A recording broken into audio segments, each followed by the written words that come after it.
Welcome back to another episode of Westerospective, where we bring you Game of Thrones, the old seasons, and the new. I'm Geoff. I'm Ron. Today's episode is going to be episode 4 of season 2, Garden of Bones. Another wicked-ass title they had going for it. Yes. And if this is your first time listening to us, what we do is go back to the original seasons of Game of Thrones, knowing what we do now with the current seasons. So this is our spoiler warning. We will talk about stuff that happens all the way up and through season 6 and beyond. So with that, let's go ahead and get started, Ron. The episode opens up with a Stark sneak attack on Stafford Lannister's battalion. Yes. And the two poor sons of bitches that get it first in the opening scene. You mean Ron and Geoff in Westeros? Pretty much. When they're having the debate about who would win versus who, and the one dude brings up Loras Tyrell, the guy's like, how good can he be? He's been stabbing Renly Baratheon for years and he's not dead. I laugh so hard at that every time. I also think that the guy whose last action in Westeros is a fart joke before he's slaughtered mercilessly. That's the way Ron would go out, I think. I forgot about that too, because they pull off a second fart joke later with Pycelle in later seasons. Yeah, was that the newest season or was that last season? I can't remember. It was either the newest season or season 5. I can't remember. It was when Zombie Mountain walked into the with Pycelle. Yes. Yeah. Walked into the small council meeting, and then I was like, only Game of Thrones this day and age can pull off a fart joke. Only Game of Thrones. I actually kind of like too how you mentioned they had like the conversation about who would beat who. Yeah, it's such a kind of, because they're kind of like almost like it's almost like a geek conversation about like who would win in fights and stuff. It's kind of cool. Yeah, like Spider-Man versus Daredevil type thing. Yeah, like they're essentially like superheroes. To them when they're that well known. After those poor bastards get slaughtered mercilessly, the one gets that cool shot when he's taken down by the wolf too. Yes. Like the wolf just attacks center screen, which is pretty cool. Yeah, it was terrifying. So they cut ahead to the aftermath of the battle, and I believe this is our first appearance by Roose Bolton. Yes, blew my brain because I had no idea who the fuck he was. Which, funny enough, they could, like, if you know he's going to be a bad guy, they could not telegraph it anymore. Yeah. Just by how much of a dick and how cold he is. Yeah. They really telegraph it. He could not also wait the first appearance. He could He could not wait to rip people's skin off. Right. Yeah. And then Robb has the conversation of we're not torturing them, asshole. They have my sisters. I don't need them to have any more reasoning. Yeah. And it's also the first appearance of Talissa. Yes. Kind of interesting, too, within a 5-minute time frame, they introduce Roose Bolton and Talissa in scenes with Robb, all within about 5 minutes. Yeah. Just kind of ironic how it is. I got sad all over again when I saw her. I always liked her character. Yeah, I like, and it's what Robb likes better, too. It's she says what she means, Yeah, she says exactly what she thinks. Let's see. The next scene they go to is one between Joffrey and Sansa. Fucking Joffrey. They're just full on opening up with him with the crossbow, aiming at her. Yeah. In front of everyone. Because, like, Joffrey has always been a dipshit, but this is when they start showing, like, him actively being a monster. Yeah, that's like one of the first callous things that it showed him doing, and it shows him doing it more or less in public. He's doing it to her in court. Yeah, because up until here, he's always been an asshole, but he's been being an asshole by ordering other people to do terrible shit. Yeah. This is when he really starts actively doing horrible shit his own, because he knows he can get away with it. Yeah. And then Tyrion has to come in and save her, which shows you the cojones Tyrion has too, just because fucking Joffrey has all the power literally in the world, has a crossbow. Tyrion doesn't give a shit. Yeah. She did not fight for her brother's battle, you half-wit. And then I loved this. You can't talk to me like that. The king can do as he likes. The Mad King did as he liked. Yeah, and he's like, did your Uncle Jamie ever tell you what happened to him? Yeah. Yeah, no, that whole scene. And then I loved... I always forget the idiot's name that Arya takes out eventually. Sir Meryn Trant. Yes. But, yeah, and he's like, I'm not threatening the king. I'm educating my nephew. Yeah. My favorite was he has Bronn behind him, and then he tells him, Bronn, if he speaks one more time, kill him. That was a threat. See the difference? Such a lovable douchebag. Yeah. I also thought it was kind of cool, too, that after Joffrey's about to have Sansa tortured, and he has her partially stripped down, it's the Hound that actually is the first person to go over and rip off his cloak to help her. It's kind of cool. A little bit of foreshadowing, too, how he ends up trying to help her later on. If you notice, too, like, the Hound's reactions during that whole scene, I was kind of watching him because I know how things go down between them later, you know? And, like, the Hound clearly does not like what's happening to that whole scene. It's pretty cool to watch. If the Hound could, the Hound would just lop off Joffrey's head in a heartbeat. Yes. He just has that kind of look on him. And the other fucking quote. The little king's backed up. Do what? The little king's backed up. Is that the quote? Because I have it here. There's no cure for being a cunt. Yeah. The little king's backed up. He's clogged from balls to brains. And then Tyrion was like, you think dipping his wick would cure what ails him? And, well, there's no cure for being a cunt, but the boy's at that age. That's one of my all-time favorite Bronn quotes. Yeah, which Bronn's entire career on the show is just amazing fucking Bronn quotes. So. Oh, I know. They have to really, really be good to even stick out amongst his. And then they transition to the next scene, which is one of the more infamous scenes from the show, probably, which is Joffrey with the prostitutes. Yes. This is him actively showing just how much of a fucking monster he is. Which, did you notice the irony in this scene? I'd seen it before, but I'd never actually sat back and thought about it until a later episode points it out. But Joffrey... This little bastard who's on the throne thinks he's high and mighty, thinks he's all powerful, but he has to use a fucking tool to draw his crossbow back. He's not even strong enough to do it himself. I feel like that's a little bit of irony there, like intentionally placed irony. And him too. At this point, he could be the person to beat the two prostitutes, and he could get away with it, but he has one beat the other. Yeah. It's like, again, him like having the power to, but not being not having the willpower to actually go through with it himself. Yeah, yeah. But yeah, it's one of the moments that because I've only I believe seen this season once, maybe twice, but this is one of the moments that really stuck with me just because it's very, very disturbing. Yes, even for Joffrey standards. That's saying something. The next scene they transition to is between Renly, Brienne, and Littlefinger. And this whole thing it's really, really funny. Like, all of the Baratheons are complete assholes, but at least Robert was a lovable asshole. Yeah. Stannis and Renly are just kind of douchebags. I kind of like Renly for some reason. Yeah, I kind of do too, but you get what I'm saying? Like, Robert is genuinely lovable, and Renly, you kind of hate to love him because he is a bit of an asshole. Robert was the fun one. I think that's the difference. He was the frat boy between the three of them. But yeah, I loved the... you can trust her. Her loyalty comes free of charge. I like how too when he's just like he's talking to Littlefinger, he's like, Baelish, I don't like your face.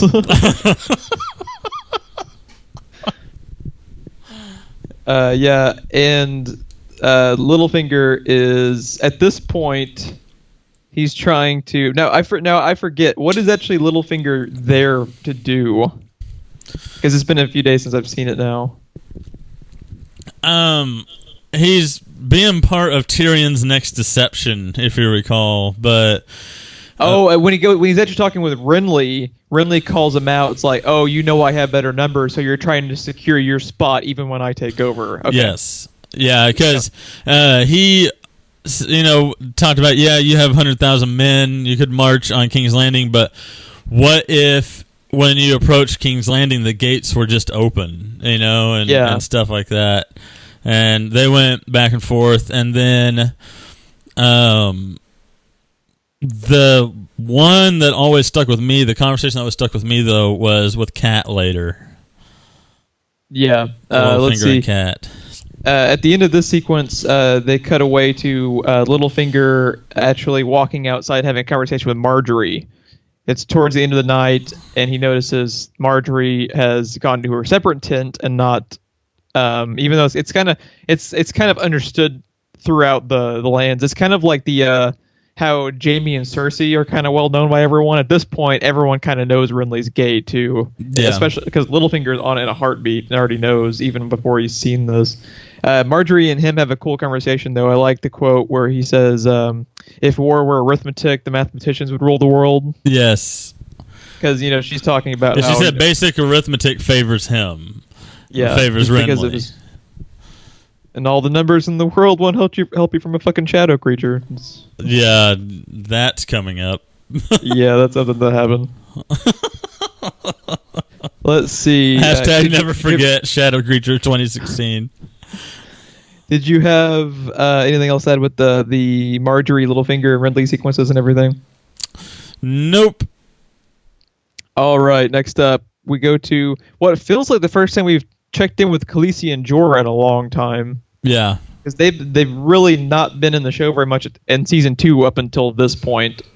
But this is when we first get introduced to the subplot of Karth. Yes. Because when her rider comes back, the first thing she notices is it's not your horse. He's been outfitted because imagine that. The first thing they bring up is the fact that she's the mother of dragons. Yeah. Yeah. Oh, Karth. In the world of assholes, they are the city of assholes. But they are the greatest city of assholes that have ever been or ever will be. Led by the 13 assholes, which is a much better name than the 13. Just saying. Anything with the Khaleesi scene? No, I was going to say, I think 13 assholes I rented on pay-per-view one time.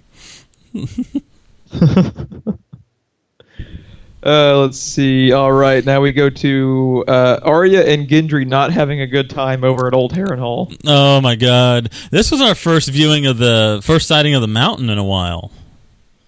Old Mountain. It's so weird how I never honestly realized in real time watching the show season to season. I never actually noticed they'd recasted the mountain until we went back and restarted the show and noticed it in season 1. Yeah. But yeah, he's been given ownership of Harrenhal pretty much, right? I believe so. I believe by Tywin. I believe Tywin decreed it to him. And they're just, straight up one by one picking a person at random, executing them. After long torture sessions for information that nobody seems to have. Yeah. Was this our first mention of the Brotherhood also? Oh yeah, when we come back to them, that's when they start showing the torture scenes in the Brotherhood. This is the time where you're first introduced to the list, though. Arya is about to be going to sleep, and she's reciting the list. This is the very first time they have her do that. Next up, they go to another fucking disturbing-ass Littlefinger scene. He goes in to talk to Kat. They're having a conversation about how he fucked over her husband. Her husband has been killed. In the back of his fucking carriage, he has Ned's head with him, and he makes a move on her. Yeah. Like, good God, man. Yeah. Yeah.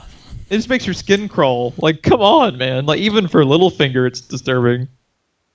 Was it just the head or the entire body? I always assumed it was the entire body. See, it could very well be, but it might be something that's explained in the book. Yeah, they don't show you anything. At that point, all we've seen is his head was mounted on the pike, so it just you really don't know. This is when it's put on the forefront that why he's really there is to set up the trade for Jaime because he goes to Cat. Yes. To set it up. Oh, Littlefinger. You're so fascinating, but you're so fucking creepy. I know that whole scene is just disturbing on one level. I mean, he sees a chance and he's taking it, but it's so disturbing. Here's your husband's head. Let's go out. So, what are you doing Friday night? Let's see. The next scene is this is when they go back to Arya and they show their torture method with the rats in the bucket. They have a fucking fire rat bucket, man, with a strap on it. Yeah, I still think of Too Fast, Too Furious when I see anything like that. I think it's the first time I ever saw that. I'd forgotten about that. I've only seen the movie once, like 15 years ago, but I remember that now that you mentioned it. That stuck with me. So, yeah, anytime I see that, I immediately go, oh, God, Too Fast, Too Furious all over again. Let's see. So, yeah, this is when they start name-dropping the Brotherhood, which is the Brotherhood without banners, we're led to assume. I can't remember. I'm sure we will find out fairly quickly, but I do not remember myself why they're seeking out the Brotherhood at this point. Yeah, I can't remember either. I also liked how you see Arya is reciting her list, and in real time she adds a person's name to it, which is kind of cool. I was going to say it gets longer in that scene, yeah. Yeah, because she adds the name of the guy who's walking around picking people to be executed. Yeah. The list grows. All right. Anything else to add with the Arya section? Nope. Now we go back to Renly, Cat, and Stannis in a parlay. I like this scene. Now, this is what I legitimately do like Renly being a prick. Yeah. Because my quote I wrote down was, he walks up and he notices Stannis' banners. He's like, I suppose if we use the same one, the battle will be terribly confusing. I wrote that one down, too. Yeah. And then I loved when, I didn't write this one down, but the Red Priestess said whatever, he was born in smoke and, what'd she say? He was born in smoke and fire or smoke and something. Yeah, He's something like, along those lines. And Renly was like, what is he, a ham? Oh, Renly, if only you hadn't been shoved so far up your own ass. Because honestly, at this point, if Renly takes over King's Landing, it works out for everyone. Yeah. I mean, just to be honest, he's an asshole. There's a whole lot worse that could be leading the world than Renly. Yeah, I agree with that. He's just so confident because he has all the men. He has the largest army of the people that want the throne. But yeah, he has the cool line too, Stannis, because after Renly's pointed out just the vast amount of banners he has, and Stannis is like, "Oh, do you think those pieces of cloth are going to win the war for you?" He's like, "No, the men holding them are." Yeah, pretty cool. Yeah, and then that wicked Melisandre foreshadowing though, as they're leaving, and then she just starts talking to him like beware of all the night's dark and full of terror shit. Just directly, she knows what she's going to do. Yes. Yeah, Melisandre is fucking terrifying, dude. Yes, she is. Have we not had a Poison Ivy movie with her in it? I think she'd be a killer Poison Ivy. I see what you did there, but yes, she would be really good as Poison Ivy. Oh, Renly. Oh, Renly. Are you saying you didn't? Are you saying you didn't appreciate Uma Thurman as Poison Ivy? Let's not mention that movie. This is moratorium on Batman and Robin forever. If I remember correctly, didn't Poison Ivy pull out like a samurai sword and just start like battling Lucy Liu? That was in a much better film. That was in a much better film. Okay. That was a much better film. I get those two mixed up all the time. Yeah. Next up, we go back to Khaleesi in the scene where she's introduced to the 13 assholes. I'm just going to start calling them 13 assholes just because I enjoy it. I actually I like the performance of the dude who's like parlaying between the 13, even though he's the other 12 himself and Khaleesi, that actor. Yes. His performance is pretty neat, the way he's talking up their city while also trying to be polite, but clearly he has no respect for them at all. Yeah, he's clearly talking up the city and looking down his nose at them, and he's doing it in such like a asshole / polite way. It's crazy. That actor was pretty good. Yeah, it doesn't matter how small the role is. They're gonna go out of their way to pick the absolute fucking perfect guy. Yeah. Like the attention to detail with the casting is just ridiculous.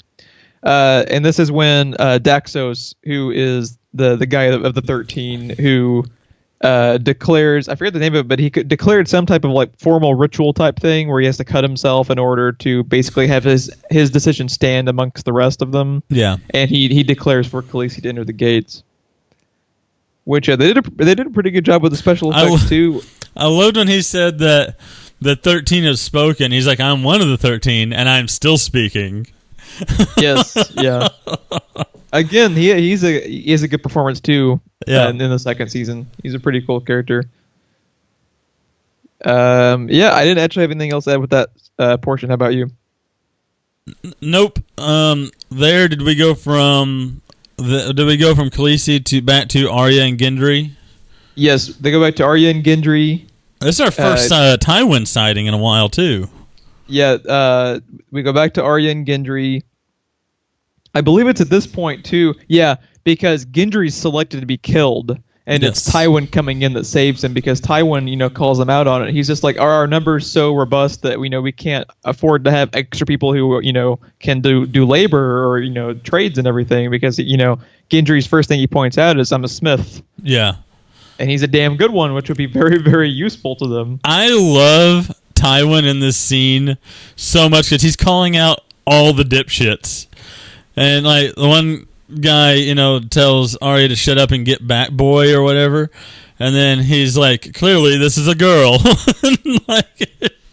Yeah, the entire goddamn continent has been fooled by that. Tywin takes like one glance at her. It's a girl. I like too where she points out after he's called her out on it, she's like, I did it to have a better chance of surviving, and he's just like, oh, a smart girl. Yeah. I was gonna say he appreciated it because he said that it was like odd that she was dressed in boys' clothes, or he said dressed like a boy for some reason or whatever. And Arya said that they were traveling along the King's Road or whatever, and it's incredibly dangerous for a girl. Yeah, and Tywin seemed to approve of that strategy. Yeah, Tyrion is another guy that you love him, but you're like terrified of him. You don't so much hate him like you do Joffrey or definitely not Ramsay or anything, but he's such an interesting character you can't help but love him, but he can be and is a total asshole. So I don't know. It's interesting because it's like I love to hate Joffrey, but I just straight up love Tywin. But he is absolutely one of my all-time favorite characters they've ever had. A straight up terrifying son of a bitch. And you and I have never read the books. You plan to, but one thing I'm interested in is how different Tywin is from the books. Like, how much of it is George R. R. Martin versus Charles Dance? Is that his name? Pretty sure. Yeah. I was pretty confident before I said his name. After I said it, I was like, "Is that right?" But yeah, how much of it is George R. R. Martin versus Dance? Is what I'm curious about. And Benioff and Weiss too, because they've changed things too. Apparently, especially later on, some pretty big stuff they changed in order to make it their own. But yeah, I'm with you. God, Charles Dance, amazing actor, so good. And they conclude the scene by having Tywin announce that he's going to take Arya as his. Oh God, what's the word for it? It's not steward, I don't think, but basically that capacity. Yeah, and I guess since she's a prisoner, more or less a slave, but pretty much. Yeah. All right. From there we go to one of my absolute favorite Tyrion scenes of the whole season. And this is when Tyrion's back at his bedchambers, and he gets he gets greeted by, was it Lancel? Is that his name? Yes. Oh, Lancel. Dude, Lancel. this is the scene that, funny enough, I told you about one of my absolute all-time favorite Tyrion lines last episode is at the end of this scene, but I'd forgotten this scene itself. Like the whole thing is just fucking gold. I'd forgotten everything that all the dialogue and back and forth between him and Lancel. It was, oh god, I want to go watch this scene again right now. Yeah, so this is the reason Lancel is there is to declare for Pycelle to be released because Cersei's demanded it. And then Tyrion, I mean, because like the paradigm shift of Lancel's, like he starts out the conversation by calling him an imp. Yes. And then when you cut ahead 5 minutes after Tyrion has destroyed every fiber of his moral being. He's like begging Tyrion on his knees. Tyrion, oh my god. Because Tyrion has found out that he's sleeping with Cersei. A high place in court, a knighthood, my sister's legs spreading open for you at night. Oh yes, it must have been terrible. I love also when they come to their understanding, I think, and he says, "Smile, cousin, my sister's a beautiful woman, and it's all for the good of the realm." God. I've gone back and forth so many times over the course of this show over who is my favorite character, but when you get to season 2, it is hard not to have Tyrion just be like your favorite character ever in anything. Oh my god, dude. It's all fucking gold. And I think I appreciate it a lot more now, too, now that I'm entrenched deeper into the show and I know a lot more of the characters' names and I know the characters themselves better and everything. I think it makes Tyrion that much better when you review it. Yeah.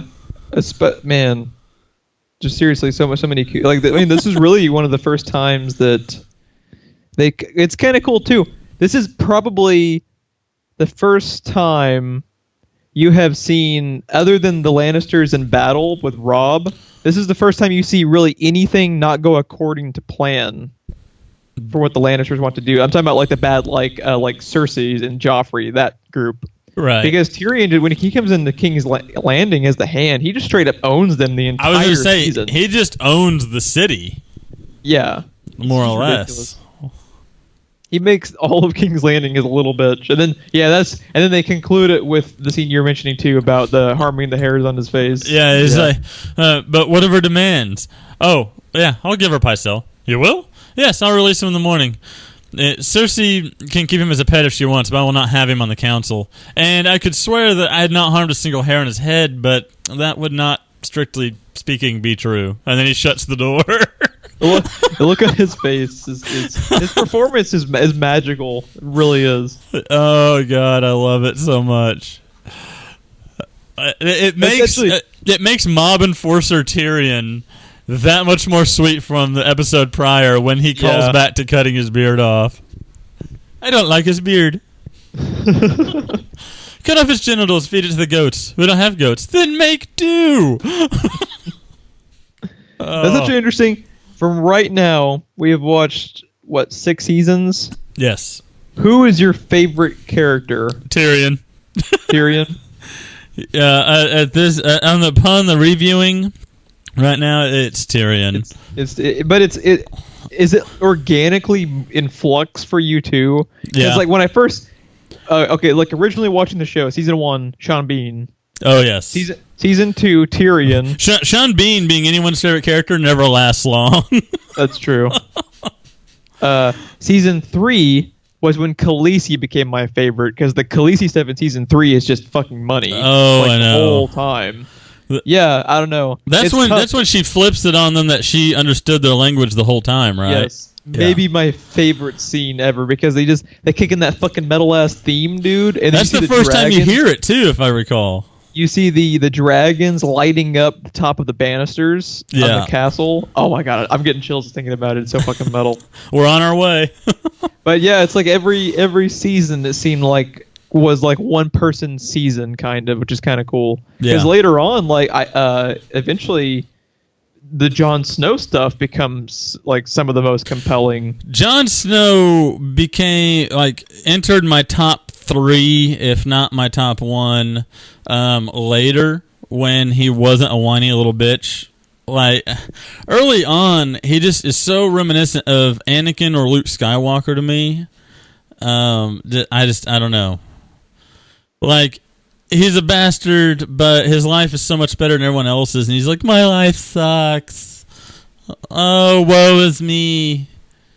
Yeah, but when you cut ahead, like, oh my god, did you? Oh, dude, later when they start getting him out of that, I think part of my problem is I think he's got the opposite problem of Carl in The Walking Dead. I think the fact that Carl from The Walking Dead has grandchildren now, and they still ride him as a 14-year-old or a 12-year-old or whatever, hurts that character for me. I think in the early seasons, I think Kit Harington himself is older than the character at that point, or younger than. What was I trying to say? So, yeah, he's the other way around for me. So when the character reaches the age of the actor, things start turning around. I could be wrong, but I thought he was actually around 14 or 15 in the book. Mm-hmm. But I've only started the first book, so I can't be quoted on that. We'd have to get... So right now, it's the other way around for him. The actor is older than the character. So eventually the character catches up to the actor, and they start writing him the way you expect him to act. Yeah, I just think part of that too is you have to get to the towards the end of his character arc, because at this point he is like Luke in that he just wants to be good for the sake of being good. He doesn't have a lot of motivation behind it. But once he gets more experience and he has like the thing with really I think the thing that sets his character up to be what it is the romance with Ygritte. I think is really what establishes his character. Which that should be coming up soon, right? Next season, maybe? I think that's like... or was that season 4? Yeah, probably midway of season 3. Okay. Maybe even beginning of season 3. I can't remember when he gets kidnapped. Actually, it might be the beginning of season 3, because they might end season 2 with him being kidnapped. Because I wanted to say that was a cliffhanger, right? When he's surrounded by the wildlings. Maybe. I don't know. We'll figure it out when we get there, though. But yeah, I'm looking forward to Ygritte again, too. I've always liked her character. Yeah, I like her. Yeah, the Tyrion scene's absolutely magical, fucking fantastic, and the Golden Globes and Emmys were well deserved, Mr. Dinklage.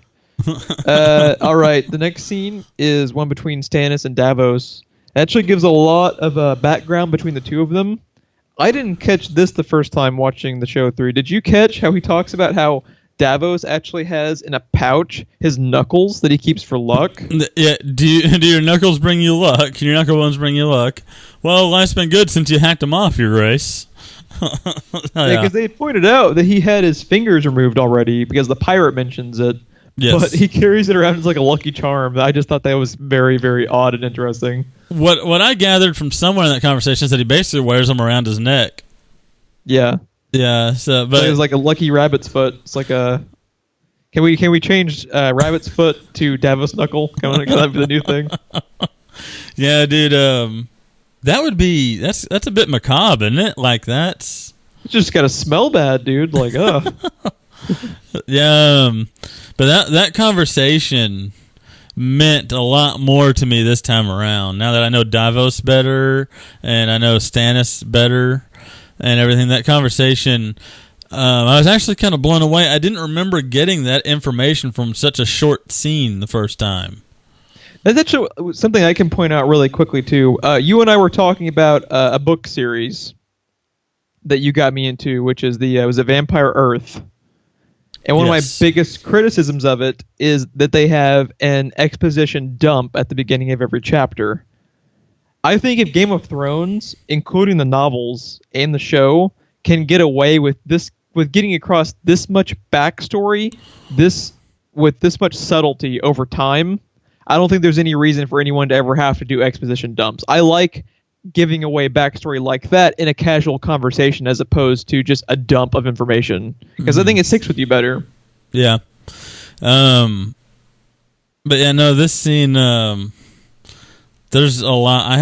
This is one of the scenes I had to pause it and kind of back it up for my wife because they just dump so much on you at once, and this is her first viewing.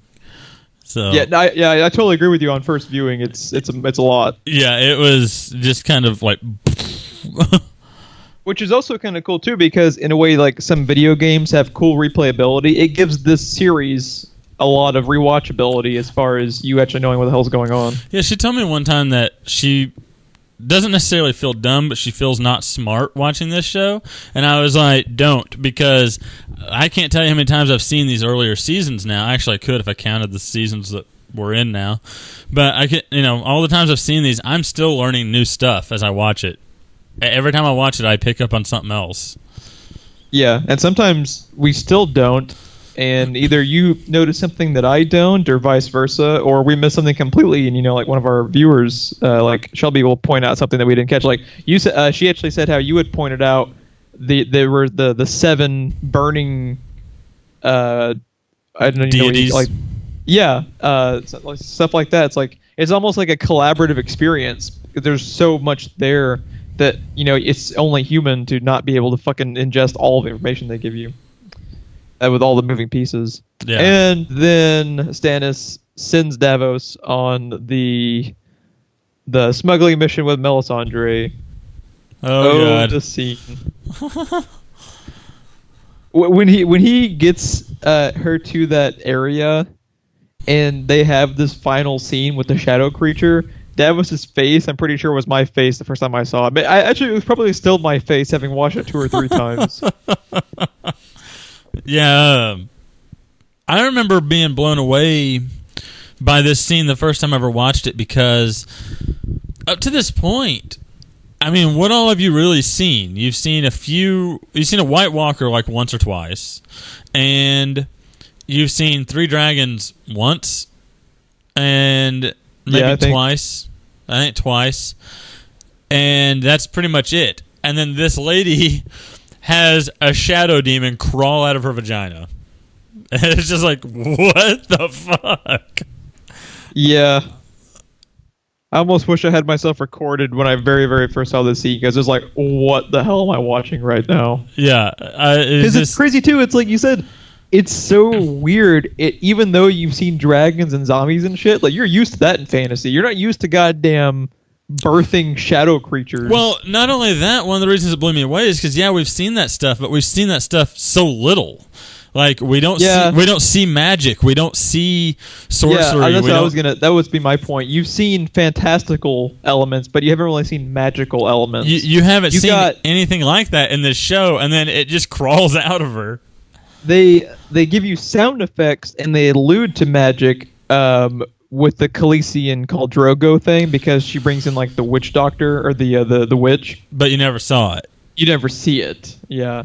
And do not fuck with Melisandre. That is the moral to the story. Do not fuck with or fuck with. Yeah. Total accidental double entendre. Good job. Accidental comedy, the only comedy that ever actually happens on this show. We have comedy on this show? Was there anything else you think we missed? I'm sure there's a whole heaping pile of what we missed, but we might cover it next time. We do a Westerospective squared, where we provide commentary tracks of our episodes and actually try to be entertaining. Retro Westerospective. Oh man, this show. But it's crazy. We're about halfway done with season 2. Next episode will be halfway done. That's kind of crazy. It's even when we went on break and everything, it's moving kind of fast. Yep. I'm really, really interested in going towards the later half of this season. Gets pretty batshit as well. I just want to get back to the swinging scythe of doom on the wall. Fuck yes. I cannot wait to watch that again. I think the first time I ever saw that, I couldn't tell you how many times I rewound it and watched that scene again, dude. You want to talk about like how you were talking about how Game of Thrones hadn't shown you something yet? That's the first time you're like, good God, I was not expecting this from this show. Because when you think about from this episode, the way it organically changes over time as the viewership and the budget increases, this show was always known for the beginning of this episode when they start up a battle and it fades to black and you go back to the aftermath. Yeah. cut ahead 3 seasons, and you see a goddamn swinging scythe that's like 50 feet wide, taking out people. You're just like, fuck yes, I love this show. Then later we get a full season 6. We got a full middle-aged battle. Yeah, full Lord of the Rings scale battle. Yeah, I'm looking forward to getting that again. I can watch that on a loop all day. That whole fight. Oh, so with good. Jon Snow's floppy sword. That's all I'm going to be able to look at now after that's been pointed out to me, I think. Yeah, I really wish that's why I don't seek out bloopers and shit, because I don't want to know. I would have never have caught that if they hadn't already caught that. But yeah, if you'd like to check us out more, please like and subscribe. That gets you all of our content. In addition to our Game of Thrones show, we also do a weekly news podcast, and we do Let's Plays. Let's see. We also have social media links below for Facebook and Twitter. I promise the Facebook is totally active and not dormant. And I also will include that as totally my bad. And most importantly, if you know anyone else that might also like our content, we really, really appreciate it if you would share us out to them. For this night and all the nights to come, I'm Geoff. And I'm Ron, and now this watch is ended.